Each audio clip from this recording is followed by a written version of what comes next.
Students ये chapter number 3 का numerical problem number 9 है। इसमें कहा गया है कि एक स्प्रिंग के साथ दो मासेस अटैच हैं, एक 0.5 केजी यानी हाफ केजी का और दूसरा आपके पास 2 केजी का। और जो स्प्रिंग है वो कंप्रेस्ड हालत में है और स्प्रिंग में जो इलास्टिक पोटेंशियल एनर्जी स्टोर्ड है वो 10 जूल है।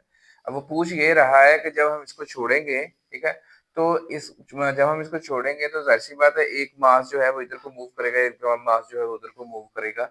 तो वो उनकी वेलोसिटी जो है वो पीक वेलोसिटी उनकी क्या होगी वो हमने डिटरमिन करनी है। यानी हमने ये m1 अगर हम 0.5 केजी वाले को कहें तो इसकी वेलोसिटी v1 है वो हमने डिटरमिन करनी है। m2 जो है हमने 2 केजी वाले को कहा और इसकी वेलोसिटी v2 है वो हमने डिटरमिन करनी है। तो सबसे पहले जो है कि हम ये कहेंगे कि law of conservation of momentum के तहत आप देखें कि इनिशियली के दोनों मासेस जो है थे वो रेस्ट पे थे। सो इनका जो मोमेंटम था बिफोर या रिलीज करने से पहले वो जीरो था। सो रिलीज करने पे उनका जो मोमेंटम है वो m1 का momentum that is m1 v1 और m2 का मोमेंटम m2 v2 इनका सम अप होगा। सो ये आफ्टर रिलीज इसका जो मोमेंटम वो ये है और बिफोर इसका जो मोमेंटम है वो जीरो है। सो यहाँ पे ये m2 v2 टर्म हम इधर ले आए तो ये माइनस की हो गई, हमने इसमें वैल्यूज पुट कर दी। m2 मास जो था वो 2 kg का था और m1 जो मास था वो हाफ kg का था 0.5 का। सो हमने ये 0.5 को इधर लाके डिवाइड किया 2 ओवर 0.5, ये आपके पास आंसर 4 आया। So v1 will be equal to -4 into v2।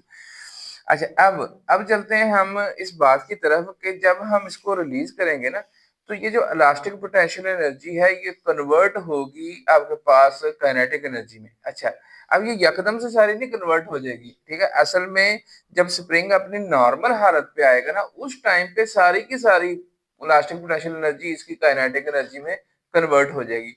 सो ये जो इलास्टिक पोटेंशियल एनर्जी 10 जूल बताई गई है ये पीक काइनेटिक एनर्जी जो कि इसकी मेन पोजीशन पे होती है वो उसके बराबर होगी। अच्छा, अब वो काइनेटिक एनर्जी यानी किसके कॉरेस्पॉन्डिंगली होगी कि जो m1 है उसकी वेलोसिटी v1 होगी। सो उसकी kinetic energy half m1 v1 का स्क्वायर होगी और जो m2 है उसकी वेलोसिटी v2 होगी और उसकी जो काइनेटिक एनर्जी है वो हाफ m v2 का स्क्वायर होगी। ये जो 2 इधर डिवाइड हो रहा है हम पूरी इक्वेशन को अगर 2 से मल्टीप्लाई कर दें तो ये इधर 20 आ जाएगा और इधर ये जो बटे में 2 थे ये आपके पास कैंसिल हो जाएंगे। अच्छा, अब हम इसमें वैल्यूज पुट कर देते हैं। m1 जो है वो 0.5 केजी है, m2 जो है वो 2 केजी है, हमने वो पुट कर दिया। अच्छा, अब हमें हम यहाँ पे जो हमारे पास है v1 भी अननोन है और v2 भी अननोन है। इसका मतलब है कि आप जो है कि ये जो आपके पास रिलेशन आया ये अब हमारी हेल्प करेगा कि v1 is equal to -4 into v2। So हमने v1 की जगह -4 इंटू v2 पुट कर दिया। तो अब ये पूरी इक्वेशन में सिर्फ एक ही अननोन है दैट इज v2, उसकी वैल्यू अब निकालना बहुत आसान हो गई है। जब हम इसका स्क्वायर करेंगे माइनस का स्क्वायर पॉजिटिव हो जाएगा, 4 का स्क्वायर 16 हो जाएगा। तो 16 v2 स्क्वायर उसको हम जब 0.5 से यानी हाफ करेंगे उसका 16 का हाफ आपके पास 8 v2 स्क्वायर आ गया।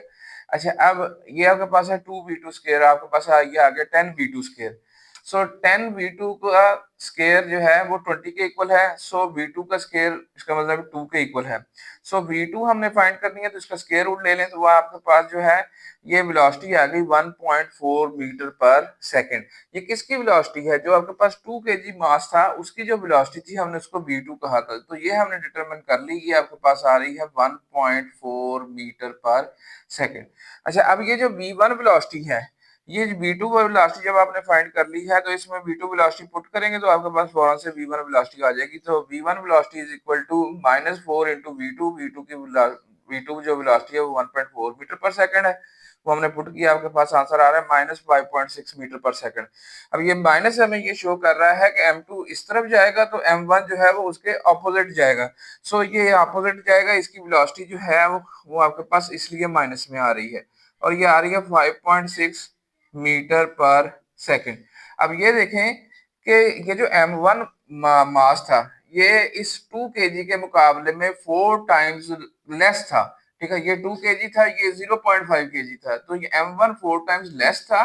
उसकी वजह से जो इसकी वेलोसिटी आ रही है वो उसकी वेलोसिटी से 4 टाइम्स आ रही है, ठीक है। Hopefully answer the question. फिर मिलते हैं नेक्स्ट टॉपिक के साथ।